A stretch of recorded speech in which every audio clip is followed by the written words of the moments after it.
और अब बात हरियाणा की। हरियाणा में 2024 के विधानसभा चुनावों को लेकर सभी पार्टियों ने अपनी तैयारियां शुरू कर दी है। बीजेपी के साथ उसकी सहयोगी पार्टी जेजेपी ने भी शहर से लेकर गांव तक अपनी सारी तैयारियां की है। देखिए हमारी ये खास रिपोर्ट।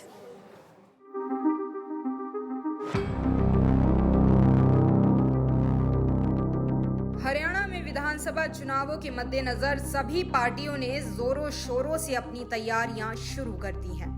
बीजेपी की बात करें तो हरियाणा में चुनावी रणनीति तय करने को लेकर एक और बैठकों का दौर जारी है, तो वहीं दूसरी ओर मुख्यमंत्री मनोहर लाल गांव-गांव जाकर जनसंवाद के जरिए लोगों से जुड़ने की कोशिश कर रहे हैं, लोगों से उनकी समस्याएं सुन रहे हैं। मुख्यमंत्री मनोहर लाल ने अपने जनसंवाद दौरे की शुरुआत हरियाणा के भिवानी जिले से की। मुख्यमंत्री 2 अप्रैल से भिवानी में 3 दिवसीय दौरे पर रहे। इस दौरान मुख्यमंत्री ने भिवानी के सभी प्रमुख धार्मिक स्थलों का भी भ्रमण किया और यहाँ के महंतों से भी आशीर्वाद लिया। वहीं मुख्यमंत्री मनोहर लाल का 3 दिवसीय पलवल दौरा भी रहा, जहां जनसंवाद कार्यक्रम के दौरान सीएम सीधे लोगों से रूबरू हुए। मिशन 2024 को लेकर तमाम पार्टियों ने अपनी तैयारियां है वो शुरू कर दी है। जहां एक तरफ हरियाणा के मुख्यमंत्री मनोहर लाल खट्टर इन दिनों गांव-गांव जाकर लोगों से जनसंवाद कर रहे हैं, तो वहीं सहयोगी पार्टी जेजेपी भी अब शहर की ओर निकल पड़ी है। मुख्यमंत्री मनोहर लाल खट्टर इन दिनों गांव के दौरे पर है और गांव-गांव जाकर लोगों से मुलाकात कर रहे हैं, तो इसी दौरान उनसे जनसंवाद भी कर रहे हैं। तो वहीं दूसरी ओर सहयोगी पार्टी जननायक जनता पार्टी भी अब शहरों की ओर निकल पड़ी है। हरियाणा के डिप्टी सीएम दुष्यंत सिंह चौटाला ने आज से शहर के दौरों की शुरुआत कर दी है। उनका पहला दौरा रेवाड़ी का रहने वाला है, तो वहीं अगला दौरा फतेहाबाद और सिरसा का रहने वाला है। दुष्यंत सिंह चौटाला शहर में जाकर लोगों से मुलाकात करेंगे और कार्यकर्ताओं से फीडबैक लेंगे। बता दें, मुख्यमंत्री मनोहर लाल अब अपने तीसरे दौरे पर युद्ध भूमि यानी कुरुक्षेत्र जाएंगे। सीएम 1, 2 और 3 मई को कुरुक्षेत्र दौरे पर रहेंगे और लोगों की समस्याएं सुनेंगे। बीजेपी को शहरी पार्टी माना जाता है और यही कारण है कि अब मुख्यमंत्री मनोहर लाल इस धारणा को खत्म करते हुए ये संदेश देने की कोशिश कर रहे हैं कि बीजेपी न सिर्फ शहर बल्कि गांव-गांव तक अपनी पैठ जमाने वाली लोगों और जमीन से जुड़ी पार्टी है। इसी कड़ी में पार्टी को ग्राम स्तर पर बल और मजबूती देने के लिए बीजेपी की ओर से ये तमाम प्रयास किए जा रहे हैं। वहीं दूसरी ओर बीजेपी के साथ गठबंधन में चल रही जननायक जनता पार्टी अब शहरों की ओर चल पड़ी है। हरियाणा के उप मुख्यमंत्री दुष्यंत चौटाला ने प्रदेश के तमाम इलाकों में दौरे करने की रूपरेखा तैयार कर ली है। डिप्टी सीएम दुष्यंत चौटाला ने इसकी शुरुआत रेवाड़ी से की। रेवाड़ी के बाद दुष्यंत चौटाला फतेहाबाद और सिरसा जाएंगे, जहां वो शहर के तमाम इलाकों में जाकर लोगों से मुलाकात करेंगे और उनकी समस्याएं सुनेंगे। बता दें, उप मुख्यमंत्री दुष्यंत चौटाला के ये सभी कार्यक्रम शहरी क्षेत्र में होंगे।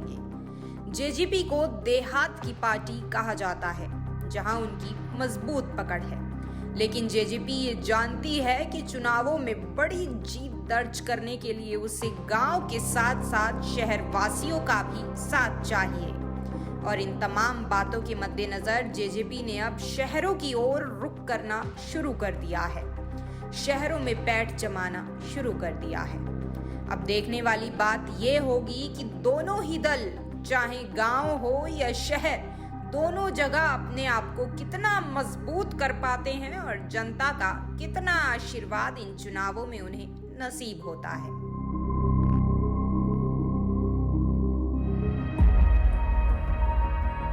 वहीं इस बीच हरियाणा में 24 के चुनावों में बीजेपी और जेजेपी के इकट्ठा चुनाव लड़ने को लेकर सस्पेंस अब भी बरकरार है।